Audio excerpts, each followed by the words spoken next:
Cek, oke. Lebih deg-degan daripada kalau mau WL ya. Oke, teman-teman kita mulai doa dulu ya.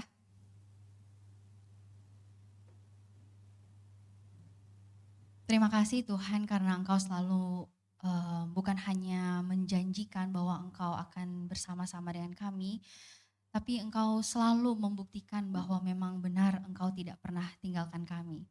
Dan hari ini kami datang dan kami rindu untuk belajar, mendengarkan apa yang menjadi kebenaran firman Tuhan, sekaligus belajar tentang diri kami sendiri pula.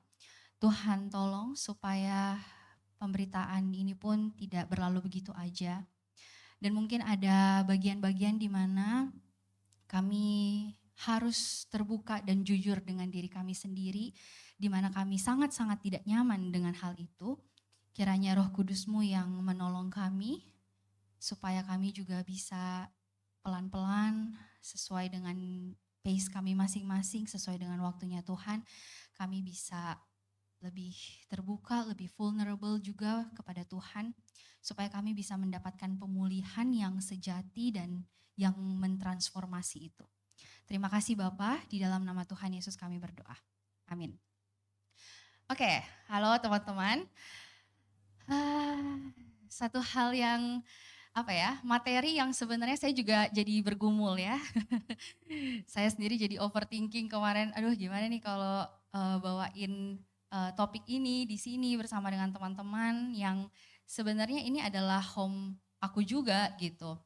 Jadi memang ada sedikit nervousnya ya. Nah, hari ini kita akan bahas tentang overthinking. Jadi aku akan memaparkan dari sudut pandang psikologi, tapi juga nanti ada bagian teologinya juga dan integrasinya ya. Jadi semoga teman-teman bisa supaya teman-teman juga bisa belajar bersama-sama ya.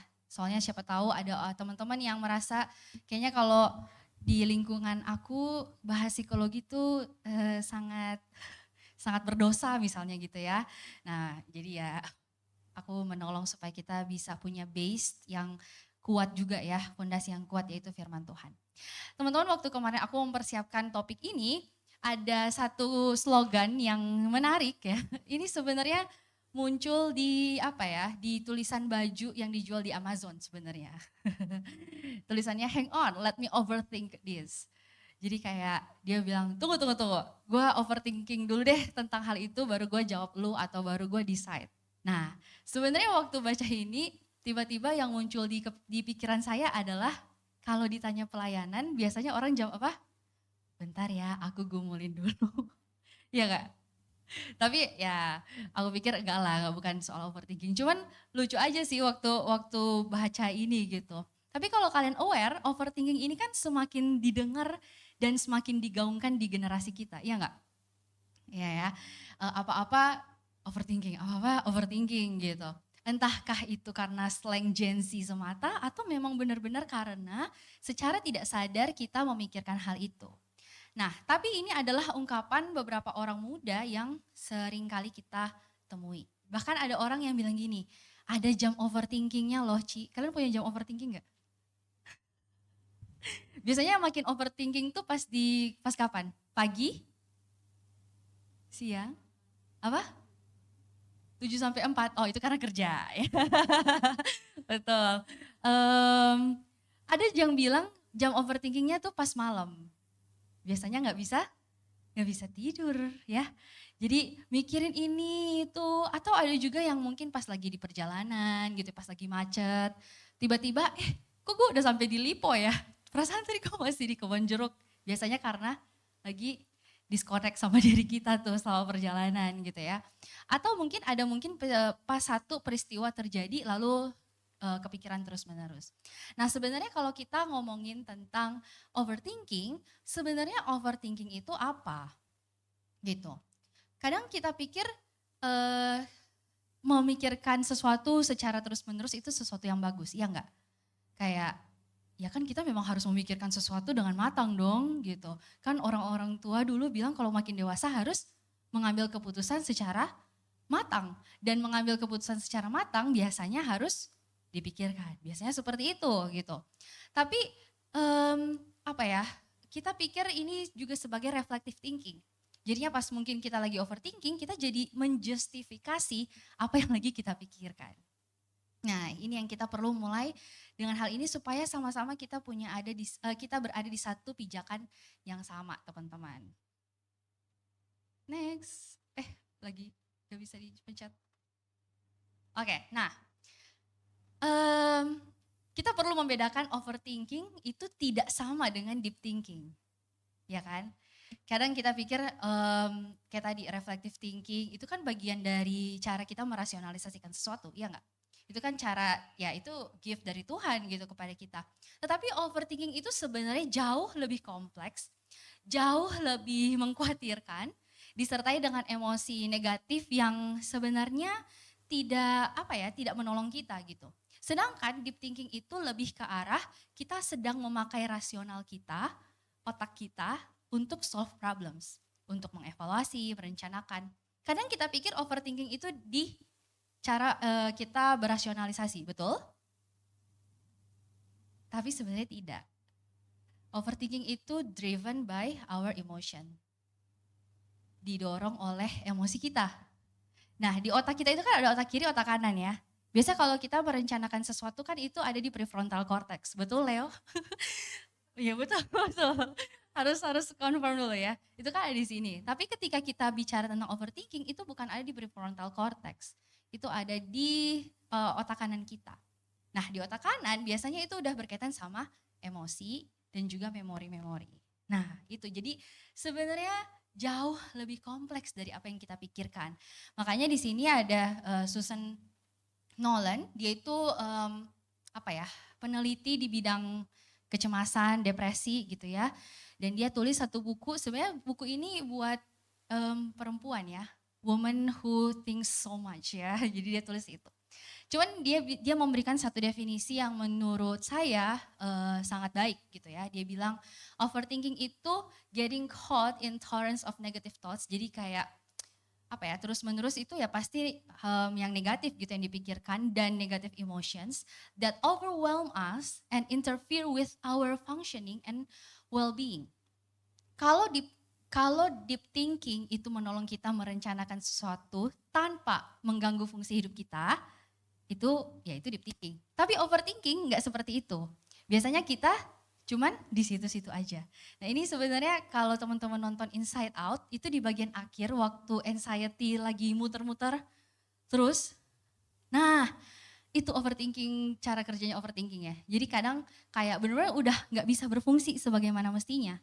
Dan well-beingnya pasti udah nggak udah menurun lah gitu. Beda dengan deep thinking yang sungguh-sungguh kita mempersiapkan sesuatu. Nah gitu.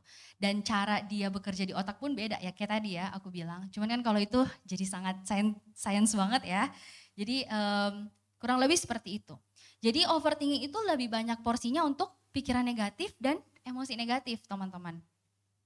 Dalam hal ini overthinking produced by anxiety.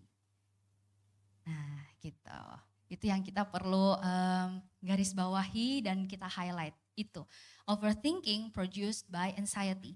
Kalau ada yang sudah nonton Inside Out tadi aku bilang itu pasti akan tahu bahwa ada satu scene di mana si anxiety ini create banyak sekali worst case scenario.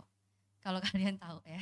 Sampai Joy harus masuk terus kayak dia sama teman-teman emosi yang lain harus bikin gambar-gambar yang lain. Kalian ingat gak? Nah itu, jadi di saat itulah overthinking itu terjadi ya. Nah emosi dan pikiran negatifnya itu pun punya level intensitas dan frekuensi yang berbeda. Jadi overthinking itu berusaha untuk melindungi diri gitu ya. Frekuensinya juga jauh lebih banyak, jadi bukan hanya satu kali berpikir, treng gitu, enggak. Tapi ada ketika kalian muncul satu pikiran, aduh besok gimana ya, atau enggak kayak tadi deh, yang pakai ceritanya Leo ya. Itu kan sebenarnya tadi udah ada mind reading dulu, ya enggak? Ini kenapa dia mukanya kayak gini gitu ya, itu pertama. Terus nanti muncul lagi, jangan-jangan dia pikir gue kayak gini, jangan-jangan gue kayak gini, jangan-jangan nanti dia mikir kayak gini, itu kan. Jadi kayak bener-bener beruntun terus gitu, nggak akan selesai-selesai. Makanya di film Inside Out dia bilang sampai ada 89 worst case scenario, itu sebenarnya bisa kayak gitu, orang yang bener-bener overthinking.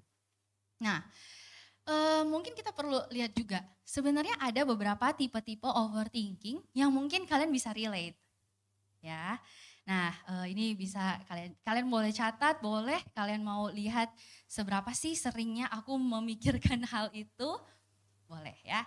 Setidaknya aku pilih ada 5 ya kalau nggak salah. Iya ada 5, aduh nggak kelihatan ya? Kelihatan nggak sih? Oh masih kelihatan ya, oke semoga masih bisa diikuti. Oke yang pertama itu ini yang the favorite one, iya nggak?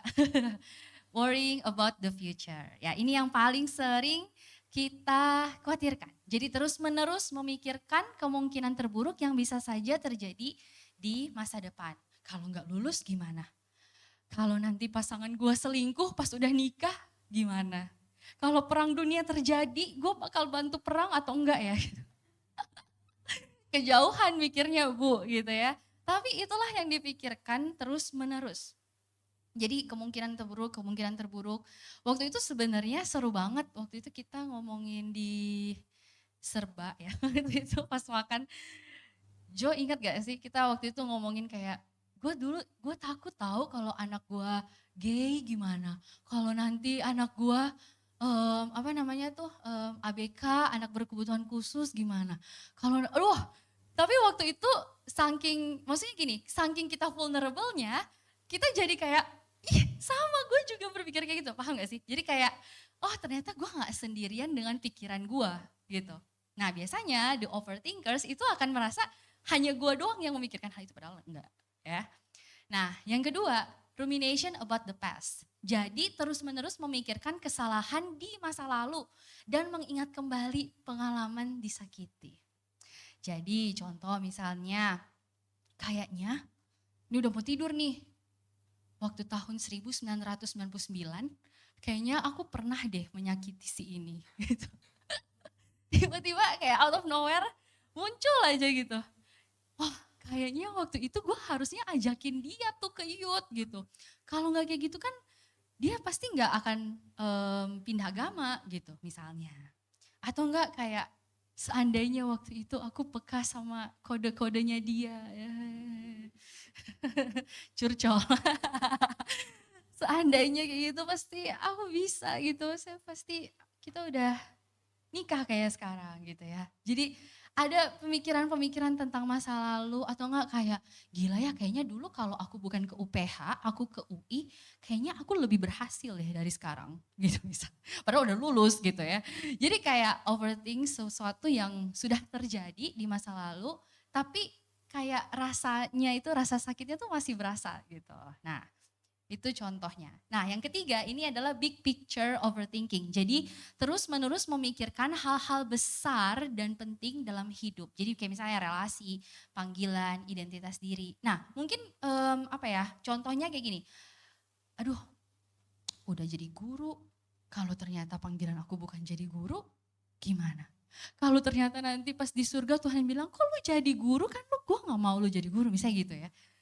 Jadi kayak kalau nanti gue jadi masuk neraka gimana gitu. Apa gue harus pindah jurusan gitu misalnya. Jadi kayak terus menerus memikirkan hal itu. Atau enggak kayak apa benar ini relasi yang aku pengen. Kok kita relasinya aman-aman aja, sehat-sehat aja. Kok kita gak pernah berantem gitu ya. Kayak gak perlu dipikirin sebenarnya. Kayak dia maunya berantem kali ya. Tapi ya itu. Atau kayak aduh kok gue selalu begini ya orangnya. Selalu pendiam, selalu gak bisa ngomong apa aku emang kayak gini orangnya, tapi kalau aku sama ini enggak sih gitu. Nah jadi kayak memikirkan hal-hal yang penting sebenarnya, yang secara intensitas dan yang jelas dan frekuensi yang tepat memang memikirkan isu-isu ini bisa sangat menolong, iya enggak sih?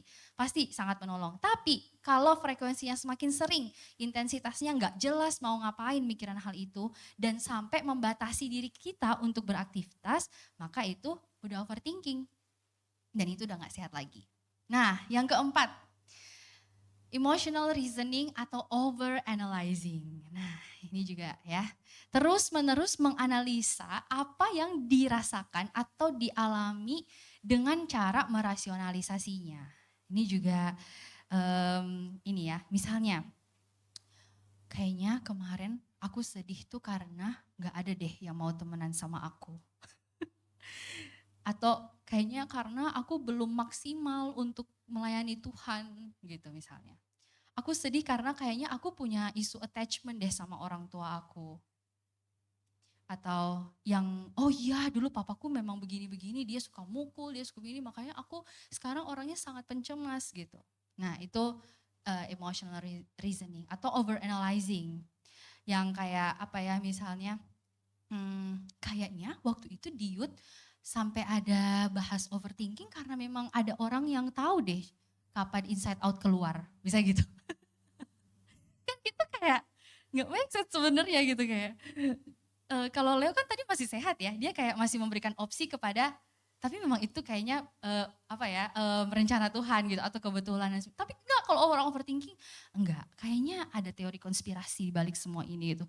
Dia bisa sampai over analyzing sampai sebegitunya. Nah ini juga berkaitan sama yang terakhir, mind reading. Nah ini yang berkaitan, kayak ini cukup sering yang kita bisa rasakan dan alami pas terjadi langsung. Misalnya kayak aku lagi ngomong di depan, oh ini kayaknya orang ini udah mulai bosen deh gitu misalnya kan. Ini kayaknya aduh kayaknya dia udah nggak tahu dia udah nggak relate lagi deh gitu misalnya ya. Jadi memikirkan apa ya, memprediksi apa yang orang lain pikirkan tentang diri sendiri. Atau misalnya, aduh orang-orang mikir aku ansos kali ya, makanya tadi nggak ada pemerhati yang mau samperin aku, bisa gitu.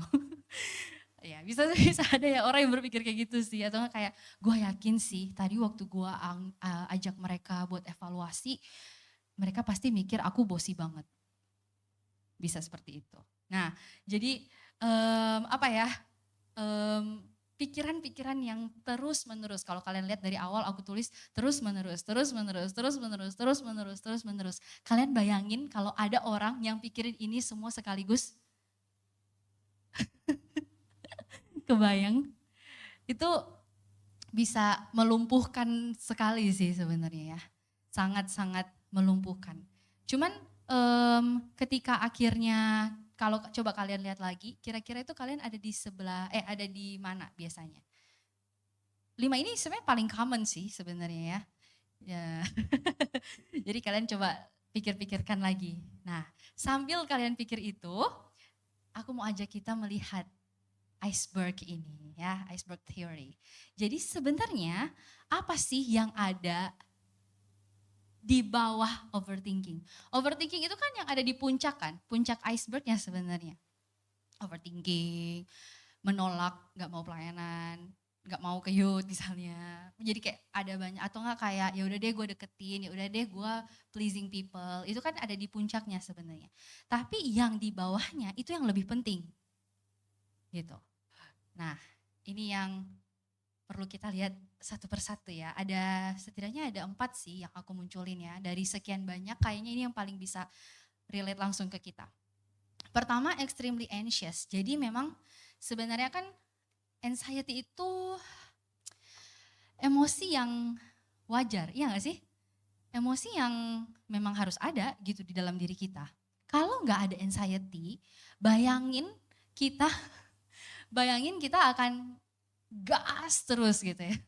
Gak ada rem-remnya sama sekali gitu. Sebenarnya anxiety itu menolong kita untuk ngerem dan evaluasi bentar atau bahkan step back karena misalnya itu terlalu mengancam kita gitu. Tapi kalau misalnya terlalu terus-menerus, terlalu sering, terlalu intens, nah itu jadi nggak benar. Ada satu penulis buku Indonesia, aku lupa penulisnya siapa, jadi nggak bisa sebutin. Tapi ini bukan, ini credit for her ya. Dia tulis begini, overthinking itu adalah teman yang toksik. Jadi kayak sebenarnya dia tuh, kalian punya teman posesif gak? Gak punya ya? Aku sempat ada lagi. jadi kayak kamu udah berubah gitu misalnya. Atau kayak kok kamu jadi main sama yang lain, gak pernah jalan lagi sama aku misalnya gitu ya. Nah biasanya hal-hal yang kayak gitu tuh kan bikin kita gak suka ya. Bahkan dia juga bisa ngatur-ngatur kita kayak misalnya, kayaknya lu gak usah deh pergi ke situ, atau enggak lu gak usah pelayanan di sini karena mereka tuh gua aja ditolak apalagi lu gitu misalnya ya. Nah biasanya teman yang toksik dalam artian overthinking kita tuh kayak gitu. Jadi sebenarnya dia tuh sangat menahan diri kita, dia menyerang diri kita, memanipulasi kita supaya enggak melakukan sesuatu gitu. Sebenarnya gitu. Itu cara kerjanya si anxiety yang udah mulai mengarah kepada gangguan ya bisa dibilang. Jadi tipe kecemasan seperti ini muncul karena mungkin juga ada kepribadian yang cenderung neurotik, ada yang kecenderungan itu ya. Nah biasanya itu juga bisa beresiko ke gangguan mood, depresi atau gangguan kecemasan. Tapi yang kedua adalah control issue. Nah kalau kita mikirin sesuatu yang terus menerus kan berarti kita sedang berusaha untuk mengontrol sesuatu, iya gak sih? Jadi kayak oke, di masa depan ada kemungkinan pasangan gue bisa selingkuh. Berarti caranya supaya dia gak selingkuh adalah dia harus anak Tuhan. Oke, tapi anak Tuhan ada juga yang bisa selingkuh. Oke, kalau gitu berarti dia harus dikonseling. Oke, walaupun dia udah dikonseling, itu jadi kayak aduh, aku aja mau ngucapin kayak capek banget ya kayaknya ya. Tapi ya itu cara berpikir aku dulu anyway. Jadi kayak berusaha untuk mengontrol segala sesuatu supaya tidak terjadi. Padahal usaha yang kita lakukan dengan overthinking itu bukan karena kita punya kontrol. Kita merasa itu kontrol, tapi itu hanya ilusi. Nah itu ya the truth-nya ya. Tapi di satu sisi karena kita juga ada masalah kurang percaya. Atau salah percaya atau mempercayai sesuatu yang kurang utuh. Mistrust yang aku definisikan seperti itu ya. Jadi jangan salah, bentar. Sekali lagi, masalah kurang percaya, betul memang dia kurang percaya, atau dia salah percaya sesuatu, atau mempercayai sesuatu yang kurang utuh. Oke? Karena sebenarnya kita overthinking, misalnya kalau kita coba kontrol overthinking tentang masa depan kita, kalau kita mau jujur tentang diri kita sendiri, sebenarnya kita lagi gak percaya sama diri kita sendiri, iya gak? Kita gak percaya kalau kita tuh bisa berhasil. Dan kita juga kalau melihat kegagalan itu sangat menakutkan karena kita percaya kalau diri kita gak mampu. Itu cara berpikirnya. Berarti kan salah percaya toh gitu. Nah atau mungkin akhirnya ada yang mikir begini, hah berarti orang yang cemas, orang yang overthinking, orang yang gak beriman dong. Ya gak? Habis ini aku langsung diserang kayak, wah ini pembicara judgmental banget ya. Padahal dia udah rajin pelayanan gitu misalnya. Menurutku dia mungkin benar-benar beriman kepada Tuhan Yesus, betul. Tapi belum utuh apa yang dia percayai. Contoh, let's say si Dudung ini overthinking tentang gimana kalau relasi dia dengan Melati, jadi Dudung ini cowok ya, Dudung ini cowok, Melati ini cewek, sekarang bakal putus di tengah jalan. Nah, tapi dia doa nih sama Tuhan, Tuhan tolong supaya gak putus gitu ya si Melati. Anggaplah si Melati, Tuhan tolong supaya gak putus. Nah, ini udah the one yang memang dari Tuhan gue yakin dan percaya banget gitu ya. Tapi di satu sisi dia juga tahu banget, dia percaya Tuhan itu memang sangat bisa mengizinkan untuk dia putus, ya enggak? Sangat bisa gitu. Tuhan bisa melakukan itu. Nah sekarang jadi khawatir, aduh kalau Tuhan beneran ngelakuin itu gimana dong gitu ya. Gue harus ngapain? Gimana kalau ternyata karena putus ini gue bakal selibat. Gimana kalau begini gitu ya. Jadi terus menerus makin banyak. Akhirnya makin ragu sama Tuhan. Jadi sebenarnya si Dudung ini, si Dudung percaya pada kedaulatan Allah, betul? Dia percaya, tetapi pengenalan dia belum utuh. Maksudnya harusnya Dudung bisa ingat juga dong bahwa ada rencana Tuhan yang mungkin jodohnya bukan Melati. Atau bisa jadi Tuhan panggil dia selibat, tapi kan Tuhan berjanji kalau dia gak bakal tinggalin. Dan bahkan Tuhan akan selalu beranugerah walaupun hidup selibat. Nah itu, jadi kadang ketika overthinking, apalagi berkaitan udah sama iman gitu ya, kadang kita langsung mikir Tuhan itu, kayak misalnya kalau potongan gambar gajah, kalian pernah lihat kan ya? Itu cuman mengenal Tuhan yang ya udah cuman punggungnya aja gitu. Tapi lupa ada kepalanya, ada bagian-bagian yang lain gitu. Nah jadi kadang itu sih yang kita perlu jujur kepada diri kita sendiri, seberapa percaya kita kepada diri kita, kepada teman-teman kita, kepada keluarga kita, kepada komunitas kita, bahkan sama Tuhan. Seberapa utuhkah pengenalan dan pemahaman kita tentang diri sendiri, tentang Tuhan, tentang komunitas kita, tentang keluarga kita. Gitu. Itu akan sangat menolong kita sebenarnya untuk gak terlalu overthink tentang sesuatu. Nah yang ketiga, trauma response. Ini sebenarnya semuanya bisa saling berkaitan ya satu sama lain ya teman-teman ya. Trauma response. Jadi kalau menurutku sangat ekstrim mungkin kalau aku bilang trauma ya. Karena kayak terlalu berat gitu ya. Biasanya kalau di DSM, Bible-nya orang psikologi ya. Harusnya trauma itu emang udah ekstrim banget. Bukan cuman karena bukan cuma aduh gue jatuh nih kepleset, gue trauma sama karpet warna merah, nggak kayak gitu ya. Itu bukan trauma sebenarnya. Kadang kita melihat bahwa trauma itu sebenarnya kan hasil belajar dari pengalaman masa lalu yang tidak menyenangkan gitu. Nah maksudnya begini teman-teman, ketika kita overthink sesuatu itu bukan hanya produk dari pikiran dan perasaan kita. Tapi itu udah ada tambahannya juga. Tambahan dari apa? Tambahan dari memori-memori negatif kita, tambahan dari asumsi-asumsi kita, tambahan dari nilai-nilai hidup yang orang tua ajarin ke kita. Sehingga overthinking itu semakin kompleks, semakin ribet, semakin sulit untuk diputuskan gitu loh rantainya. Jadi kayak mungkin seakan-akan overthinking itu sebagai bumper kali ya. Bumper supaya kita tuh nggak terlalu tersakiti gitu ya, nggak dirugikan lagi kayak di pengalaman sebelumnya gitu atau dan lain sebagainya. Mungkin maksudnya itu. Yang biasanya ini akan menjadi satu pola tertentu.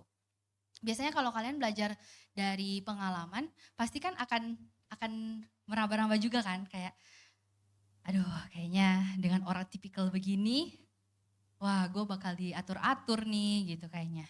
Kan sekarang jadinya punya ada 1, 2, 3, 4. Sekarang tuh ada 4 respon stres. Flight, ya udah deh gue gak temenan sama dia. Kedua, ya udah deh gue coba aja temenan sama dia. Atau yang ketiga, freeze. Oke, gue harus ngapain? Apa gue harus temenan sama dia? Jadi overthinking gitu ya. Atau yang keempat, found response. Jadi kayak found response ini lebih ke arah people pleaser sih. Jadi kayak ya udahlah gue nggak enak juga udah dihubungi pemerhati gitu ya udah gue pergi gitu misalnya. Jadi kayak perilaku yang diambil karena ya untuk menyenangkan orang lain aja gitu. Nah yang keempat ini yang jauh lebih ini kayaknya ya lebih deep ya, core belief. Ini ada beberapa sih sebenarnya, lebih kecil lagi. Aku akan jelasin satu-satu karena ini banyak. Cuman core belief itu tuh sebenarnya biasanya ada di unconscious kita. Nggak muncul, kita nggak sadar. Yang kita tahu hanyalah kita overthinking. Ini bagian yang mungkin buat sebagian orang butuh waktu yang cukup lama untuk memprosesnya atau bahkan butuh professional help untuk sampai di situ ya, untuk memprosesnya. Sebenarnya kalau di Inside Out ini mirip-mirip sense of self. Oh yang ada tiang gitu ya, terus si anxiety bikin yang baru. Nah itu sense of self mirip sama kayak core belief ya. Nah berkaitan dengan overthinking umumnya ada 3 hal ini, helplessness, unlovable, worthless ya. Jadi kalau kalian lihat satu-satu misalnya helpless ya. Kayak waktu itu deh kita coba ngomongin ya, duh gimana ya kalau anak aku tuh gay atau lesbian. Wah gak bisa kayaknya, aduh kayaknya gue gak usah deh, gue gak mau punya anak, gue gak mau gitu. Tapi kan sebenarnya deep down, aku tuh merasa gagal loh jadi orang tua kalau anak gue kayak gitu. Ya gak? Deep down gue tuh merasa gue gak kompeten jadi orang tua. Gue merasa gue tuh gak bisa ngelakuin sesuatu yang benar. Nah itu helplessness di balik overthinking kita. Ya jadi kalau misalnya yang di iceberg ini, yang di bawah itu tuh sebenarnya yang itu gitu.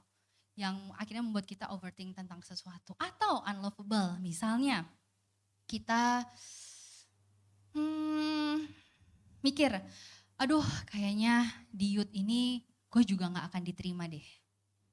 Kayaknya soalnya tadi dari sekian banyak orang, cuman aku yang duduk sendiri misalnya gitu. Gak ada yang temenin, kayaknya mulai main reading ya. Kayaknya yang tadi juga ada sih yang liatin aku terus matanya cuman, terus dia side eye gitu ya, bombastic side eye gitu misalnya. Kayaknya dia gak suka deh sama gue. Kayaknya minggu depan gue gak usah datang lagi deh. Tapi gue butuh gitu.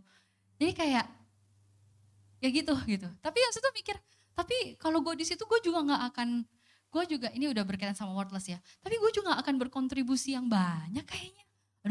Aduh mereka udah sangat sangat solid lah youth ini. Gue nggak bisa masuk di tengah-tengah, nggak ada space lagi buat gue gitu ya. Jadi overthinking gitu. Tapi datang, tetap datang gitu ya. Tetap datang. Karena sebenarnya yang di dalam pikirannya dia adalah, aduh gue merasa gue nggak atraktif lagi. Gue merasa gue gak disukain lagi sama orang. Aduh gue merasa gue bakal di reject lagi. Gue itu bukan siapa-siapa lagi. Gue bakalan toxic lagi. Gue gak deserve lagi komunitas yang udah sesolid ini gitu, paham gak sih? Jadi kayak dibalik itu sebenarnya ada sesuatu yang lebih deep yang dia rasakan atau pikirkan tentang diri dia sendiri.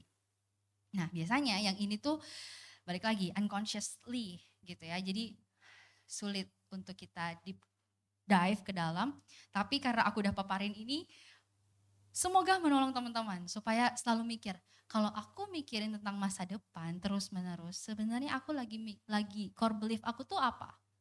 Apakah aku sebenarnya berpikir aku tuh tidak kompeten? Gitu. Atau mungkin asumsi-asumsi yang lain kayak aku nggak kompeten, teman-temanku juga nggak akan menolong aku, orang tua aku juga gak akan menerima aku nanti. Tuhan juga pasti melihat aku berdosa. Ya udah. Nah itu jadi kumpulan dari overthinking kita ya. Nah oke, waktunya udah mau habis. Tapi there is still hope teman-teman ya. Bagus banget gambar ini. Kayak cuman satu tangan tapi kayak ada satu light ya yang akhirnya memberikan cahaya di darkness itu. Aku bagi dua, ada yang buat individual, mungkin ada yang teman-teman yang lagi ngalamin, tapi yang kedua nanti secara community. Nah disclaimer, cara-cara ini bisa dilakukan sesuai kebutuhan dan personal preferences kalian ya. Dan yang kedua, aku sangat menyarankan, bukan karena aku ada konseling, tapi karena aku sangat menyarankan bahwa kalian bisa join atau kayak apa ya, ikut konseling pribadi gitu ya untuk memproses yang tadi semua, supaya yang tadi itu bukan cuma knowledge doang tapi kalian benar-benar bisa memproses diri kalian dan punya cara penanganan yang lebih tepat gitu. Nah ini POV pertama individual, yang pertama itu self acceptance. Terima bahwa diri sendiri kita tuh nggak tahu akan hari esok, bahwa diri kita nggak lagi baik-baik aja, bahwa emosi-emosi dan pikiran-pikiran negatif kita ya bakal muncul gitu. Dan menerima bahwa sekeras apapun aku memikirkan sesuatu, ada hal-hal yang gak ada jawabannya. Iya gak? Ada banyak hal yang gak ada jawabannya teman-teman. Dan ternyata memikirkan sesuatu terlalu banyak pun, firman Tuhan bilang gak akan menambah sehasta apapun dalam hidup. Jadi kita perlu menerima itu. Ya, konseling pribadi tadi udah. Terus identifikasi kan kita udah laluin ya dari tadi. Types of overthinking, what's underneath our overthinking itu apa. Ya, jadi harus identifikasi itu, baru bisa masuk ke beberapa saran praktis. Alternative thoughts ya, ini buat kalian bisa bikin personal aja. Ini hikmah Tuhan banget sih waktu aku tulis ini, terus Tuhan ingetin coba bikin alternative thought itu dari Filipi 4 ayat 8. Coba buka sama-sama ya, kita baca ya, Filipi 4 ayat 8.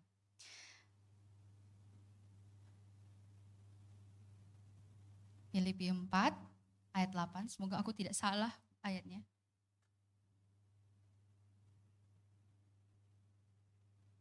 Oke, udah ketemu? Udah ya? Kita baca sama-sama ya, 1, 2, 3. Jadi akhirnya saudara-saudara, semua yang benar, semua yang mulia, semua yang adil, semua yang suci, semua yang manis, semua yang sedap didengar, semua yang disebut kebajikan dan patut dipuji, pikirkanlah semuanya itu. Nah, jadi kalian bisa bikin tuh listnya. Apa ya semua yang benar? Kalau gue pikirin tentang masa depan, gue mikirnya tuh yang ini. Oke, yang benar tuh harusnya yang apa? Nah itu, jadi kayak bikin alternatif thoughts-nya bisa berdasarkan Filipi 4 ayat 8 ini ya. Ya semoga cukup praktis untuk kalian lakukan. Lalu kalian daftarin aja satu persatu. Lalu yang kedua, thought stopping. Ini bisa kalian lakukan di situasi-situasi yang memang lagi terjadi saat itu gitu. Misalnya kayak waktu kalian lagi mind reading seseorang dan udah mulai rumit, ya udah kalian diam dan bilang dalam diri sendiri stop. You are overthinking something gitu. Jadi kayak kita yang harus menundukkan pikiran kita ya gitu. Stop, bilang ke diri sendiri. Yang ketiga, ini yang aku pernah coba ya, thoughts jar. Jadi tulis apa yang mengganggu pikiran kita itu di satu kertas. Waktu itu sih aku taruh di box ya, karena banyak banget kayak yang gue pikirin waktu itu ya. Jadi taruh aja di box, terus ya udah setiap kali, oke, gue pikirin ini, takut gak lulus S2 waktu itu, ya udah taruh gitu. Takut, dulu tuh aku sempat takut ini, kalau aku selalu pakai baju warna hitam, pasti nanti orang akan melihat aku orang yang depresi. Dulu aku berpikir seperti itu. Jadi aku hampir tidak pernah memakai baju hitam waktu itu ya. Tapi akhirnya setelah di konseling jadi enggak ya, ini enggak berlaku buat kalian. Itu waktu aku, itu pikiranku aja.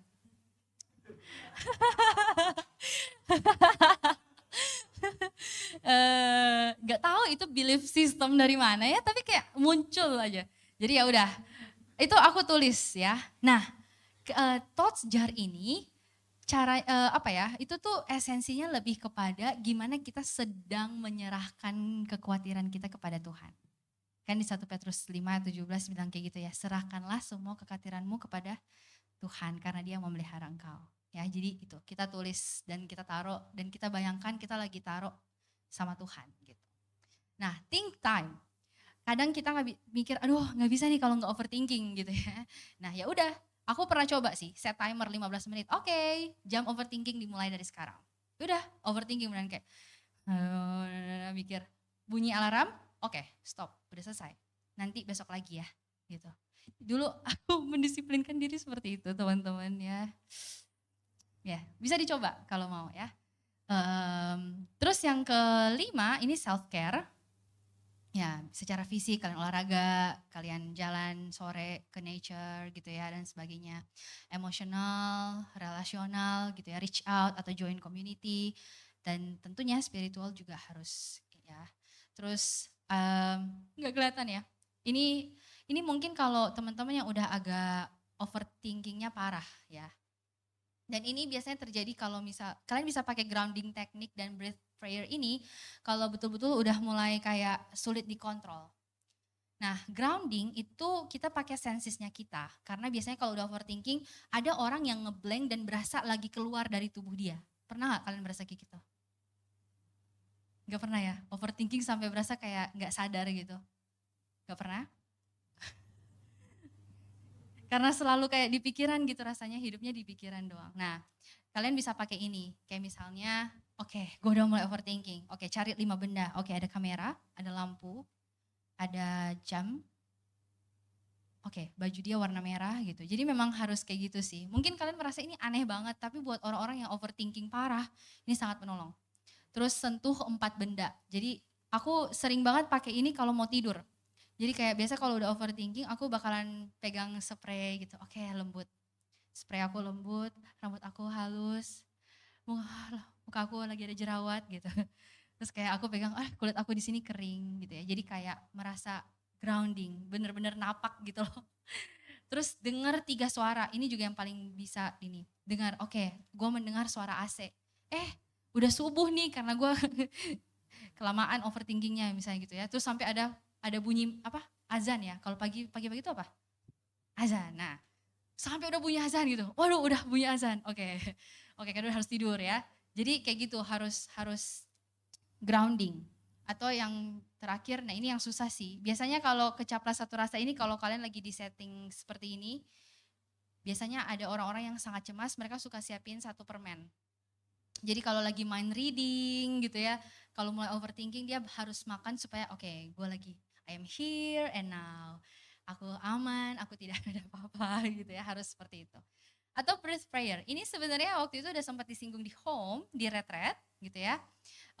Satu teknik yang sangat baik, jadi kayak breathing teknik, inhale exhale tapi plus Bible verse atau aku tambahin alternative thoughts. Jadi contoh, lagi udah overthinking, inhale, the Lord is my shepherd, exhale, He protects me. Gitu. Ulang terus sampai udah tenang gitu ya. Atau enggak kayak inhale, kesusahan sehari, cukuplah untuk sehari.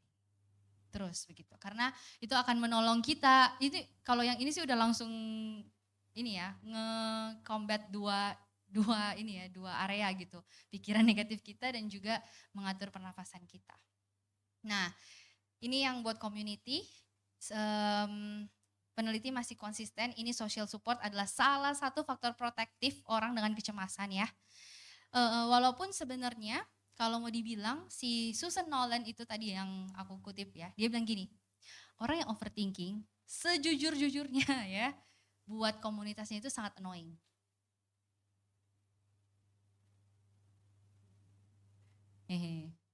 Itu fakta.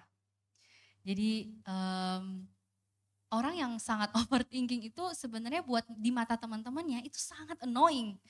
Kayak sangat toxic gitu. Kayak enggak, kenapa lu mikir kayak gitu misalnya gitu ya. Enggak, kita nggak bakal tinggalin lu. Enggak, kita sayang sama lu dan itu harus terus-menerus dibilang gitu ya. Nah, buat orang-orang yang cukup sehat dan secure itu sangat toxic beneran sebenarnya ya. Tapi apa ya? Sebenarnya ketika orang-orang yang sangat overthinking ini sedang overthinking, di overthinkers ini sangat overthink sesuatu ya memang akan begitu. Tapi secara community aku mengajak kita untuk mari bersabarlah dengan teman-teman kita yang overthinkers ya. Jangan seperti 3 sahabat Ayub yang langsung menuduh, langsung melabel, langsung ngejudge. Tapi duduklah, dengerin aja, doain gitu ya. Dan mungkin saran praktisnya ini nggak tahu ini kepikiran aja. Mungkin kalian bisa bikin WA care group ya, yang isinya sebenarnya tentang overthinking. Jadi kalau tadi kayak nulis apa yang kalian pikirin dan taruh di box, ini kalian ketik tapi taruh aja di grup gitu. Jadi kayak orang lain bisa tahu, oke, ini orang lagi overthinking nih gitu. Jadi kayak ya udah cuman kasih tahu, pokoknya gue lagi overthinking banget nih sama hal ini gitu ya. Yang kedua, ajak hangout, socializing gitu ya. Ajak olahraga bareng, ajak makan bareng gitu. Nah, yang ketiga, sesekali di waktu yang tepat kita bisa bantu kok kasih alternative thoughts yang tadi ya. Kalau diri sendiri udah nggak works, bisa dari teman-temannya. Karena terkadang di overthinkers biasanya pikiran mereka udah sangat terpolusi sama pikiran negatif mereka sendiri. Gitu. Jadi teman-teman community harusnya bisa membantu. Dan mari jadikan youth kita sebagai komunitas yang aman untuk vulnerable, tapi tempat yang subur juga untuk saling bertumbuh. Kadang kita cuma suka yang pertama aja. Kita cuma suka yang amannya, gak suka untuk bertumbuh. Ya gak sih? Kita cuma suka dimenye-menyein, tapi kita gak mau untuk ayo, bisa yuk, kita jalan bareng ya. Gitu. Nah, dan ini yang terakhir teman-teman. It's our nature to be self-reliant and God is not interested in our self-reliance. Sadarkah kita kalau overthinking kita tuh kita berusaha untuk self-reliant gitu. Semua yang kita dengarkan hari ini hanya akan jadi tips self-help yang dibungkus pakai ayat, yang dibungkus pakai gospel, tapi sebenarnya enggak. Dan akhirnya enggak sungguh-sungguh mentransformasi kita. Di akhir seminar ini, Tuhan menawarkan kita seperti ini. Kali ini, lakukan itu bareng aku ya. Overthinking bareng aku. Jangan cuma sama diri kamu sendiri. Ngapain kamu pakai alternative thoughts yang tadi, tapi gak sama aku, gak sama Tuhan. Alkitab tunjukin banyak contoh anak-anak Tuhan yang bergumul dan bisa dibilang overthinking. Nabi Elia, Nabi Yunus, Ayub pernah tanya ke Tuhan, kenapa Tuhan izinin aku lahir untuk ngalamin hal begini? Ambillah kiranya nyawaku. Orang yang overthinking bisa juga sampai di suicidal thoughts.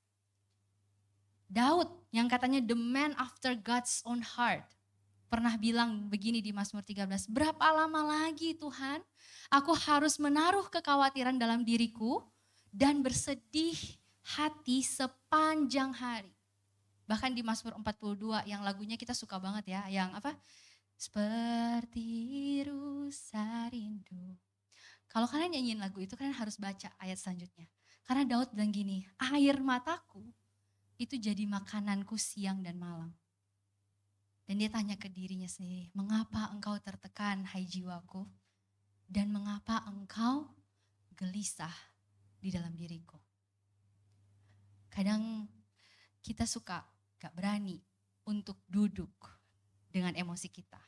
Kadang kita cuma suka cast your anxiety. Oke, serahin aja semua ke Tuhan gitu ya. Lalu tinggalin aja. Dan Tuhan yang urus. Pokoknya udah serahin ke Tuhan. Tuhan yang urus. Tanggung jawab Tuhan. Pokoknya kan Tuhan yang bilang sendiri. Jangan khawatir. Siapa suruh Tuhan suruh-suruh kita jangan khawatir. Enggak kayak gitu. Dia adalah Allah yang juga mau duduk sama-sama dengan Elia. Duduk dengan kemarahan Yunus. Duduk dengan Ayub yang ditinggal sama istrinya, dihujat dan dimaki oleh 3 temannya. Bahkan juga duduk dengan Daud. Bahkan Allah Bapa bersama-sama dengan Tuhan Yesus di Taman Getsemani. Dia itu bukan Allah yang hanya memberikan kelegaan, menye-menyein diri kita, enggak. Dia bukan Allah yang cuman kayak gitu. Dia juga Allah yang tahu dan benar-benar menyatakan, reveal himself. Supaya apa? Supaya kita makin vulnerable sama dia, makin jujur, tapi makin secure dalam dia. Duduk sama Tuhan, itu bukan cuma ngarapin kelegaan, bukan. Duduk sama Yesus, itu seharusnya membuat kita, Tuhan, gue gak tahu harus ngapain. Tapi gue tahu banget lagi, kalau Tuhan tahu apa yang akan Tuhan lakuin. Tahu banget lagi kalau Tuhan gak akan pernah tinggalin. Dan overthinking ini bisa dilihat sebagai satu perjalanan iman kita bersama dengan Kristus. Perjalanan bersama Yesus yang memang kita gak tahu apa yang akan terjadi, tapi ya dia yang pegang hari esok. Ada lagu Hillsong. I don't know how you make a way, but I know you will. Kita gak tahu cara Tuhan kayak gimana, tapi gue tahu banget dia bakal deliver me from this gitu. Gue tahu banget dia tuh sangat sanggup kayak tadi lagu ya. Sangat tahu bahwa dia tuh sanggup untuk membebaskan aku dari overthinking ini. Dan walaupun kita tidak tahu apa yang akan dilakukan Tuhan ketika semua kemungkinan terburuk yang kita pikirkan terjadi, tapi Yesus tahu apa yang harus dilakukan dia. Maka rasa aman kita terletak padanya. Maka mintalah iman seperti biji sesawi ya, kecil banget, gak apa-apa. Untuk menjalani hidup ini bersama dengan dia. Lakukan ini kali ini bareng Tuhan. Kali ini pakai caranya Tuhan. Walaupun cara pemulihan dari Tuhan terasa sakit banget, tapi sakitnya itu gak sebanding dengan sengsara seumur hidup tanpa dipulihkan Tuhan. So, firman Tuhan bilang, ask and you will be given. Come here, sit with me. Kita berdoa ya.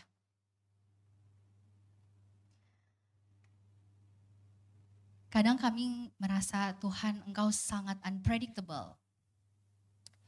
Kadang Tuhan bisa membahagiakan kami, tapi di satu sisi atau di beberapa peristiwa lain kami merasa sedih untuk peristiwa-peristiwa